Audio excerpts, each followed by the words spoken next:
کونړ بیلې سیمې ته راغلی یم.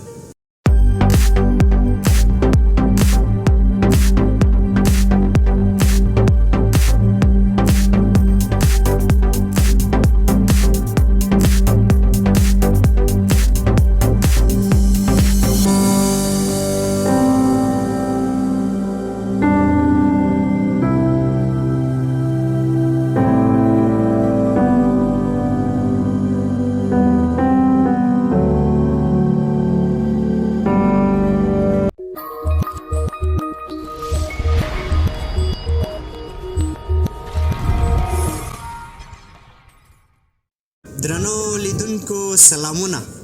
خدای دې وکړي تاسې ټول به راته روغ او جوړې وئ او د صحت او عافیت جامې به پر تن ولرئ. یو ځل بیا اظهار ارمان ستاسې به درانه چوپړ کې او دوستانو نن هم راغلی یم د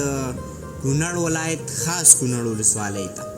او خاص کونړ ولسوالۍ کې هغه ځای ته راغلی یم چې خورا ډېر نوم لري او دلته په اخترونو کې او همدغه راز د پسرلي په موسم کې ډېری سیلانیان د مختلفو ولایتونو او د کونړ د ولسوالیو څخه راځي او د دغې سربیره دا یو د مزي په نامه هم یادیږي، ځکه چې د کونړ نورو سیمو ته څوک په چکر ځي یا د سیل لپاره ځي نو په دغه ځای کې خامخا دمه کوي. دوستانو نو د خاص کونړ بیلې سیمې ته راغلی یم، هغه سیمه چې په اخترونو او پسرلي کې ډېری خلک درته په چکر راځي او نن 40مه روژه ده او موږ هم په 40مه روژه کې بیلې سیمې ته راغلي یو. درنو دوستانو د کونړ ټي وي مینوالو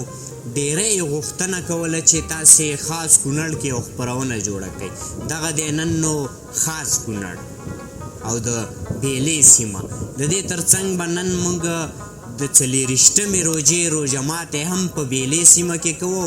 دلته به ستاسې لپاره خوندوره خپرونه جوړو، د دغه منظرو څخه خوند واخلئ، ملتیا مو وکړئ.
درنو لیدونکو بیا هم ستړي مشئ تاسې د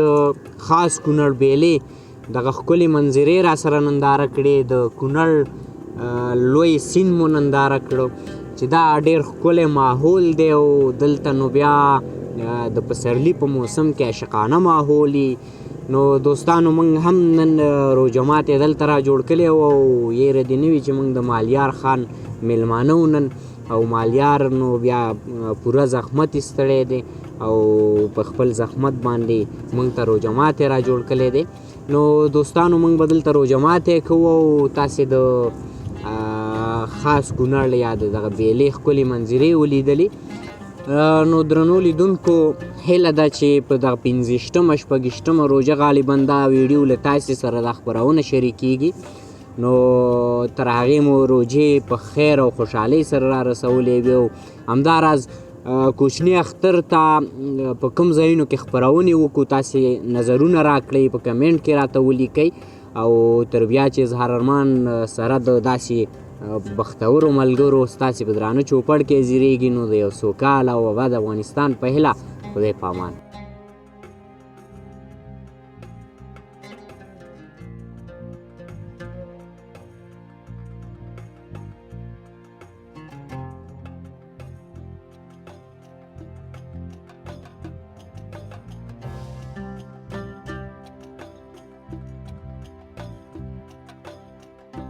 you